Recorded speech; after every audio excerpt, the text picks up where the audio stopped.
जिस तरह से लगातार एल्विश यादव के ऊपर आरोप लग रहे हैं, उस बीच उनके फादर इस वक्त मेरे साथ मौजूद हैं। सर, किस तरह से देखते हैं जो आरोप लग रहे हैं, क्या उनको आप मानते हैं? कैसे मानेंगे? आरोप तो आरोप होते हैं। नहीं, मैं आप पे लगा दूं, आप मेरे पे लगा दो, इंडिया आज़ाद है, ऐसा कुछ भी नहीं है।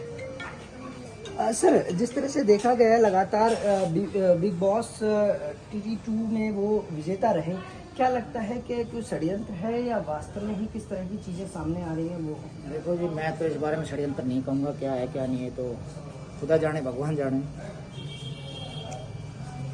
बाकी ऐसा कुछ भी नहीं है। मेरी जो बात हुई, जो भी मैंने पूछा है, दूर दूर तक, कोसों तक, कहीं सब बेकार बेबुनियाद की बातें हैं।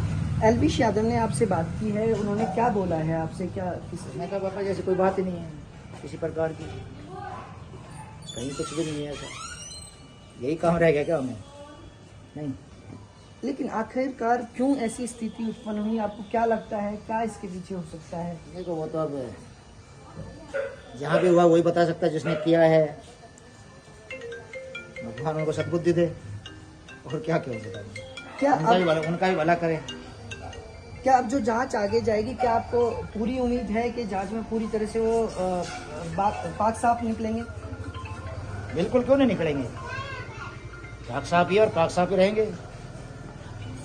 उन्होंने अपना काम कर दिया। अब अगर ऐसा कुछ है, इन्वेस्टिगेशन होती, जो भी है, साथ है, कोई दिक्कत नहीं है किसी प्रकार की। सांच को हाथ नहीं, सत्य की जीत होगी। आप एक टीचर हैं, भविष्य तय करते हैं, आप तो खुद एक दूरदर्शी हैं, क्या लगता है आपको क्या होने वाला है आगे? सब सही है और सही होगा। जिसने भी अगर ऐसा कुछ किया है, मान लो आप कह रहे हो कि षड्यंत्र है, तो मैं भी हो सकता है हो भाई कुछ ऐसा, बाकी मैं तो नहीं सोचता कि ऐसा कुछ है। किसने किया है उसको भगवान अच्छी उपलब्धि दे, और कभी उनको ऐसी चीज़ों का सामना ना करना पड़े, झूठी अफवाहों का, इस तरह की बातों का।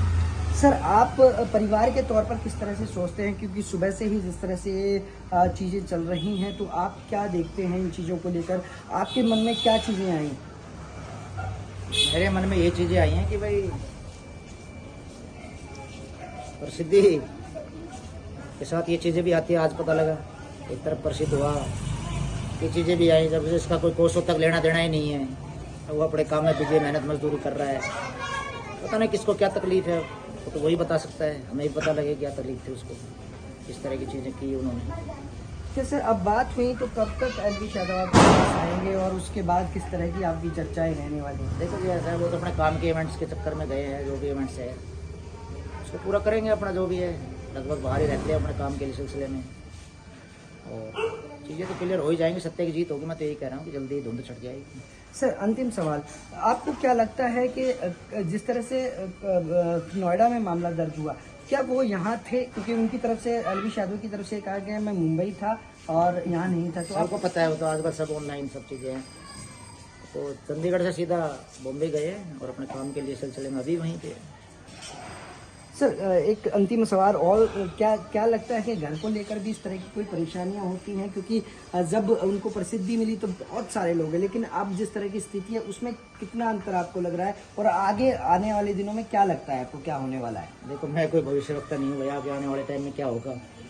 कुछ चीज़ें ऊपर वाले पर भी होती है, बाकी ये चीज़ें तो बहुत ही गलत घिनौना काम किया जिसने भी किया है। हाथ है हम, क्योंकि उसने तो एक पल में कर दिया, और सहन तो हमें करना पड़ रहा है ना। बिल्कुल, देखिए, एल्विश यादव के फादर थे जिनका साफ तौर पर यही कहना है कि जो हुआ वो गलत हुआ, लेकिन उनके बेटे ने ऐसा कुछ नहीं किया है। और जिस तरह ये घटना हुई, जिस तरह से ये पार्टी ऑर्गेनाइज की गई, उस वक्त वहाँ एल्विश यादव मौजूद नहीं था, और उनका यही कहना है कि आने वाले दिनों में सत्य की ही जीत होगी। गुरुग्राम से देवेंद्र भारद्वाज, जी मीडिया।